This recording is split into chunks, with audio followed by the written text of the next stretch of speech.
극심한 더위는 조기 아동 발달과 건강에 영향을 미치는데요.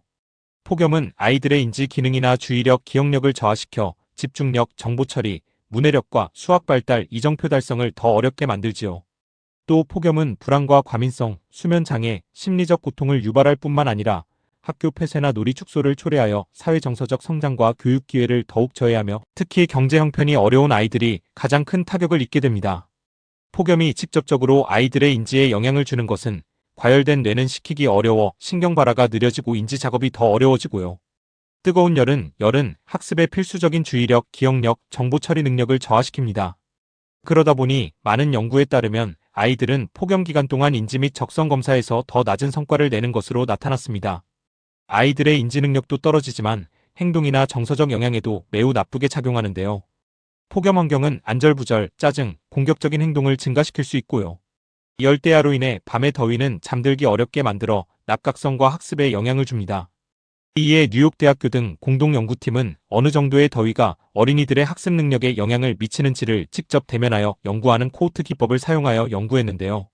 이 연구진은 더 높은 온도에 노출된 아이들이 주요 문해력과 수리력 이정표에 도달할 가능성이 훨씬 낮다는 것을 발견했으며 그 영향은 이미 경제적 또는 환경적 불이익을 겪고 있는 아이들 사이에서 가장 강하게 나타났습니다. 연구진들은 이 결과를 2025년 12월 8일에 아동심리학 및 정신의학 저널에 주변 열과 조기 아동 발달 국가 간 분석이란 제목의 논문을 게재했습니다.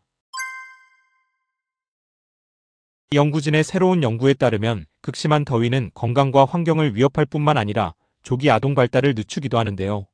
연구진은 6개국 1만 9천 명 이상의 어린이 데이터를 분석했는데요. 30도 이상의 기온에 노출되면 기본 문해력과 수리력 등이 급격히 감소하더라는 겁니다. 반면 30도보다 기온이 낮은 서늘한 지역에 사는 아이들은 이 기준에 더 높은 비율로 도달했습니다.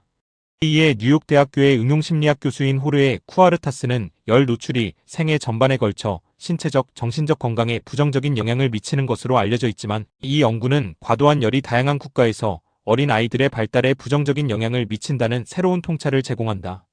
아이들의 조기 발달은 평생 학습, 신체적 정신적 건강, 전반적인 웰빙의 토대를 마련하기 때문에 이러한 발견은 연구자, 정책 기반자, 실무자들에게 지구온난화되는 세상에서 아동의 발달을 보호해야 할 긴급한 필요성을 알릴 것이다. 라고 말합니다. 연구팀은 감비아, 조지아, 마다가스카르, 말라위, 팔레스타인, 시에라리온 등 6개 나라에서 3세와 4세 어린이 19,607명의 정보를 조사했는데요. 이들 국가는 아이들의 발달 진행 상황, 생활 환경, 현지 기후 패턴에 대한 상세한 기록을 제공하여 연구자들이 각 아이가 얼마나 많은 더위를 경험했는지 추정할 수 있었기 때문에 선정되었지요. 발달을 평가하기 위해 연구는 읽기 및 숫자 관련 능력 문해력과 수리력, 사회 정서적 성장, 학습 행동, 신체 발달 등 4가지 영역의 핵심 이정표를 평가하는 유아 발달 지수를 활용했고요.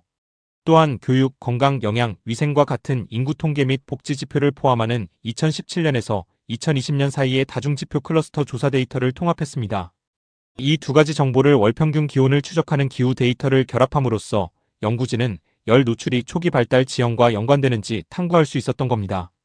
분석 결과 평균 최고 기온이 30도 이상에 노출된 아이들은 같은 계절과 지역의 25.5도 이하의 기온을 경험한 아이들에 비해 기초 문해력과 수리력 이정표에 도달할 확률이 5%에서 6.7% 낮다는 것을 보여주었고요.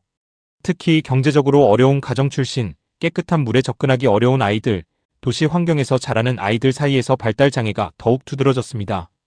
쿠아르티스 교수는 이러한 효과를 설명하는 메커니즘과 아이들을 보호하거나 취약성을 높이는 요인을 규명하기 위해 더 많은 연구가 시급히 필요하다.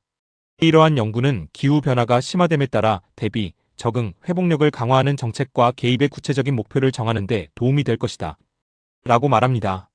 2025년 9월에 발표된 미국 과학연맹의 연구에서도 이와 같은 결과가 나왔었는데요. 에어컨 등 적절한 열 차단 장치가 없는 학교에서 미국립 환경보호청은 연평균 기온이 0.56도 상승할 때마다 학습 수준이 1% 감소한다고 밝혔습니다. 이러한 학습 손실이 온난화 추세가 계속될 경우 미국에서만 연간 거의 70억 달러의 미래 소득 손실로 이어질 수 있다고 밝혔습니다.